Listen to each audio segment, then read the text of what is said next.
जय श्री कृष्णा। राधे राधे। आइए जानते हैं पुरुषोत्तम महीना अधिक मास का उद्यापन आपको कैसे करना है। किसी भी कार्य की सिद्धता तभी आती है, तभी वह व्रत, स्नान, पूजा पाठ सफल माना जाता है जब उसका उद्यापन अर्थात परिपूर्णता की तरह सारे कार्य किए जाए। अगर आपने कोई नियम लिया है, उसे परिपूर्ण नहीं कर रहे हैं, तो ये उद्यापन नहीं कर रहे हैं, तो ये उतना ठीक नहीं माना जाता है। एक उद्यापन तो होता है बड़े ही भव्य तरीके से विस्तृत रूप में किया जाता है। एक उद्यापन होता है संक्षिप्त रूप में, अर्थात यथा शक्ति तथा भक्ति दोनों का परिणाम बहुत ही सुंदर होता है। बस आपसे अनुरोध है, आप उद्यापन जरूर से करें, भले ही किसी भी स्वरूप में करें। आपको अष्टमी से लेकर अमावस तक किसी भी दिन आपको उद्यापन कर लेना चाहिए। भले ही आपने अंतिम 5 दिनों का व्रत किया हो, स्नान ध्यान किया हो, या पूरे महीने कोई विशेष दिनों में नियम लिया हो, या पूरे महीने में कोई परिपूर्ण नियम लिया हो, फिर भी आप उद्यापन जरूर से कीजिएगा। अब उद्यापन आप कैसे करेंगे, बहुत ही सरल सी प्रक्रिया है। जैसा कि मैंने आपको बताया है, आपको धन संपदा प्रभु ने बहुत दिया है, आपके पास समय है अच्छा खासा, भले आप इहर गए हुए, ससुराल में है, कहीं भी हो, तब उद्यापन आपको अपनी यथाशक्ति तथा भक्ति के अनुसार करना चाहिए। अब आप सभी को, जैसे कि मैं आपको बता, इस महीने में जो अपने क्षेत्र के अनुसार तेरुणी का भी नियम लिया जाता है।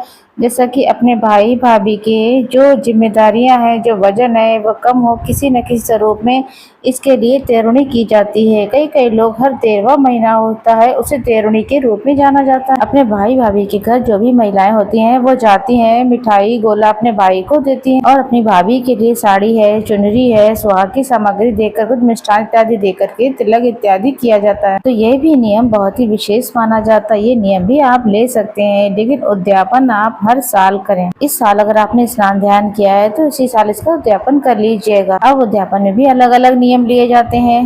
किसी कारण से पुरुषोत्तम महीने के अंतिम दिनों में अगर उद्यापन करने का सोच रहे हैं, अगर आप मासिक धर्म से हो जाते हैं, सूतक पातक लग जाता है, या कोई इमरजेंसी है, तो आप उद्यापन ये बाद में भी कर सकते हैं, कोई स्थिति नहीं। प्रभु के बनाए हुए सारे दिन है, तो आप संभव हो तो इस महीने के रहते रहते उद्यापन कर लें, नहीं तो आप किसी भी दिन कर लें। जल्दी उठें, गंगा जल में से जल से स्नान करें, ओम नमो भगवते वासुदेवाय महामंत्रों का जाप करें। कहा जाता है कि 5 देवी देवताओं के लिए 5 दीपकों का दान जरूर करें। 5 दीपक आप घर पर लगाएं या किसी देवालय में लगाएं, इच्छा आपकी है, परंतु उद्यापन के दिन आप 5 दीपक जरूर लगाएं। एक प्लेट में एक स्वास्तिक बना लें, 5 दीपकों में घी या फिर तेल भरें, तिल का।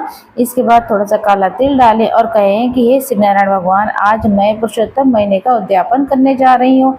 मेरे उद्यापन को आप स्वीकार करें, मेरी साधना को स्वीकार करें। जो कुछ भी पूजा में कमी रही, पूरे महीने में ध्यान भजन में कमी रही, मुझे क्षमा करें और मैं आपका प्रिय अभी इस महीने का परिपूर्ण नियम पूरा कर रही हूँ। आप कहते हुए प्रार्थना करें, ऐसे ही प्रभु कृपा करें, मैं हमेशा ही ऐसे ही पूजा पाठ स्नान ध्यान करती रहूं। ऐसे में आप 5 दीपकों का दान आप जरूर करें, वहीं 33 दीपकों का दान भी कर सकते हैं। पहला दीपक 5 दीपकों में तुलसी माता के समक्ष, दूसरा दीपक द्वार पे, तीसरा दीपक अपने घर की रसोई में, चौथा दीपक घर के मंदिर में और 5वां दीपक अपने हाथ में लेकर आकाश की ओर रखें। और 5 देवी देवताओं के दीपक हो गए, वहीं 33 कोटि देवी देवताओं का ध्यान करें और कहें कि हे 33 कोटि देवी देवताओं, मैंने आपके निमित्त इस महीने परिपूर्ण रूप से पूजन ध्यान किया है, इसे स्वीकार करके इसका फल मुझे और मेरे पितरों को दें। 33 कोटि देवी देवता मेरे इस दीप दान को स्वीकार करें। ऐसी प्रार्थना करते हुए आप ऐसे 33 कोटि देवी देवताओं को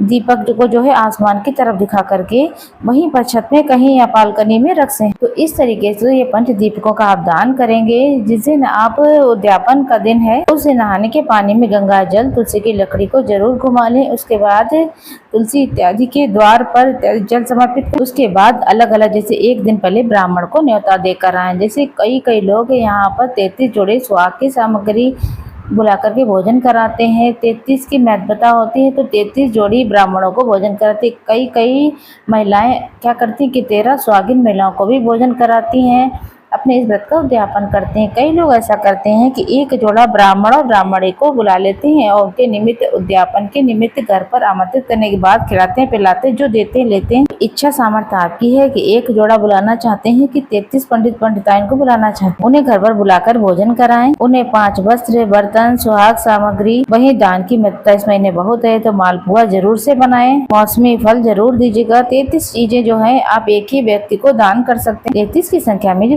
सामग्री दान की जाती है वो सभी में बांट भी सकते हैं। इस दिन ऐसा भी किया जा सकता है, अगर कहीं हमारे घर के आसपास पंडित जी हैं या मंदिर में हैं तो उन्हें एक समय का भोजन आटा, दाल, चावल, एक समय का भोजन ही हो गया, उन सबको रख करके कुछ दक्षिणा रख करके 33 वस्तुओं का दान अलग अलग तरीके से हम कर सकते, चाहे बहन, बेटी, भांजा जो भी है।